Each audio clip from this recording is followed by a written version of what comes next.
Patricio Sturlese es otro de los invitados que vino para la Feria del Libro Ricardo Palma y trajo para presentar su admirable novela gótica, El umbral del bosque.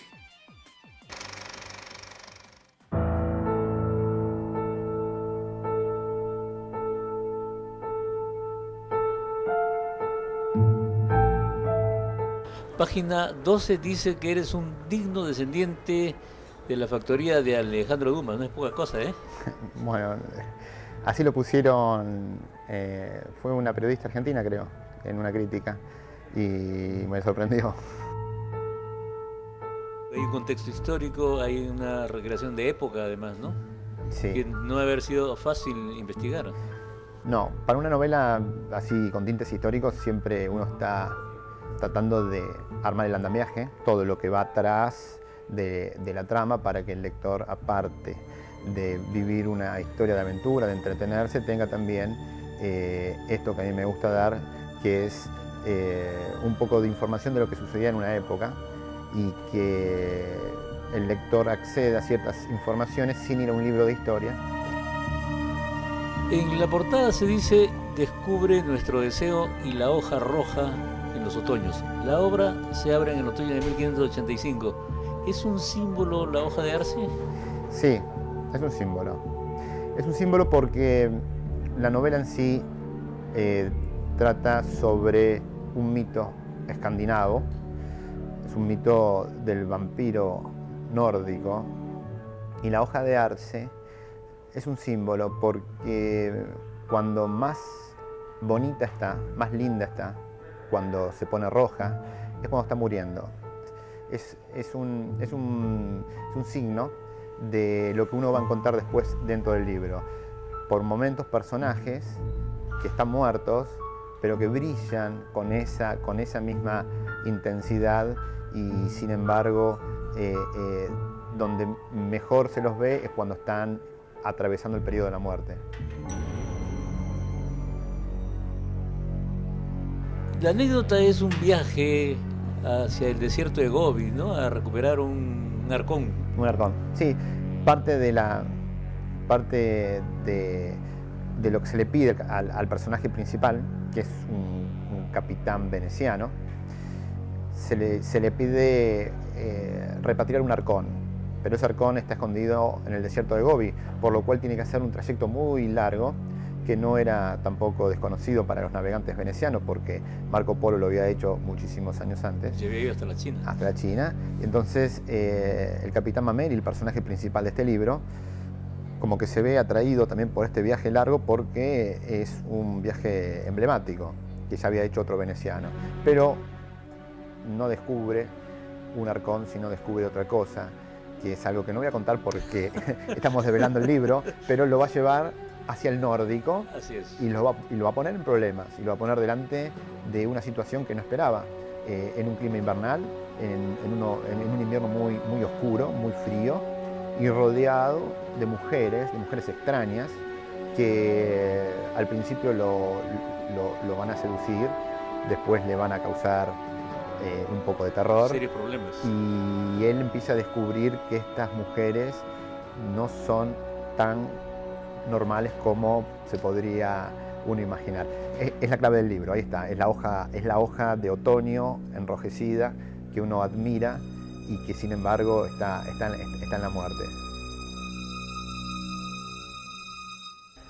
Además hay misterio, es un thriller, es una novela negra, hay varias cosas a la vez. Es una novela gótica. Es una novela gótica. Es una novela gótica, en grandes rasgos, pero el gótico es muy amplio y dentro tenemos una novela que es de misterio, de terror, suspenso, y tiene los carriles muy, muy, muy definidos dentro de la ortodoxia del gótico. O sea, muchos personajes, atmósferas cargadas, oscuras, la presencia continua, aunque sea evanescente, de la muerte, reflexiones sobre la muerte, y esto que es también un personaje latino inmerso en un mundo germánico, porque todo el nórdico tiene influencia germánica, y es también como ser extranjero siempre en los lugares a los que visita. Sí.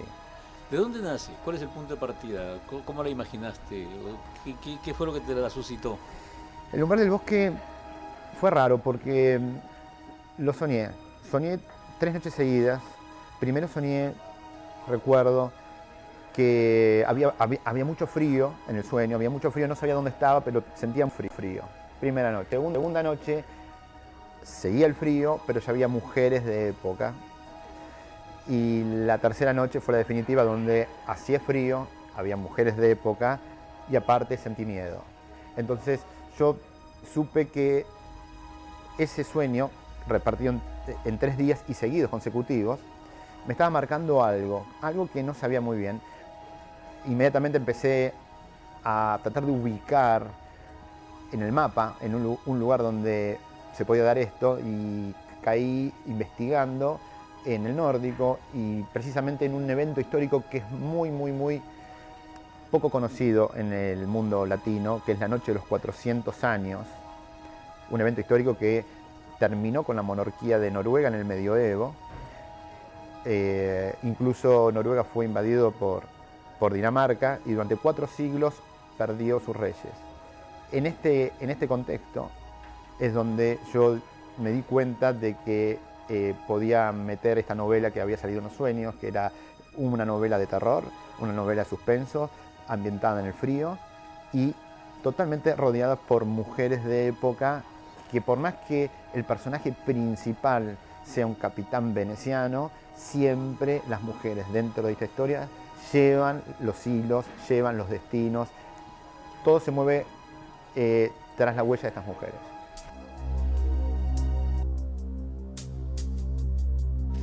Las otras novelas, El Inquisidor y La Sexta Vía, ¿son también de aventuras como esta? El Inquisidor y La Sexta Vía son sacro thrillers, es decir, son novelas góticas, pero ambientadas en un clima eclesiástico. Son tramas palaciegas. El Inquisidor tiene por personaje principal a un dominico, un monje dominico, que es el Inquisidor en primera persona, por lo cual uno se mete en los ojos de la bestia para ir detrás de la cacería de brujas, para ir a los sótanos de tormentos, para ir a los aquelarres, pero tiene acento más en lo religioso. El Umbral del Bosque es mi primera novela gótica sin religión, lo cual conlleva también un riesgo para un escritor porque es un cambio, pero es una novela que yo creo siempre la tuve en el tintero, una novela que trate sobre un enigma que se descubre recién en la mitad del libro, porque uno puede decir es una novela de vampiros, sí, es una novela de vampiros, pero el vampiro no es todo presente, siempre hay una estela donde uno lo va descubriendo, y cuando uno descubre que está en una novela donde algunos personajes son muertos, ya es demasiado tarde porque ya está en la mitad de la novela y no la va a poder dejar de leer. Esto se los digo para gente que quizá tengan prejuicios con novelas góticas o novelas de vampiros. Digamos, El Umbral del Bosque es una novela que la va a poder leer incluso aquel que no está familiarizado con el género. ¿Ahora hay en Buenos Aires, en Argentina, una tradición de novela gótica? No. No, ¿no? No, la novela gótica creo que es un patrimonio más internacional. O sea, no creo que haya un país donde puntualmente se lea novela gótica. La novela gótica está presente en mayor o menor grado en todos los países. Quizá mis libros llegan a muchos países, entonces puedo tener la suerte de tener lectores en México, aquí en Perú, en España, o en Dinamarca, en Polonia, en Rumania, en Alemania, en Italia, pero en el mundo hispano generalmente se reparte todo muy parejo y no hay un país donde se consuma la novela gótica ya como algo puntual. Gracias, Patricio, muchas gracias. Bueno, gracias a ustedes. Es una buena novela que hay que recomendarle a los televidentes. Muchas gracias. De nada.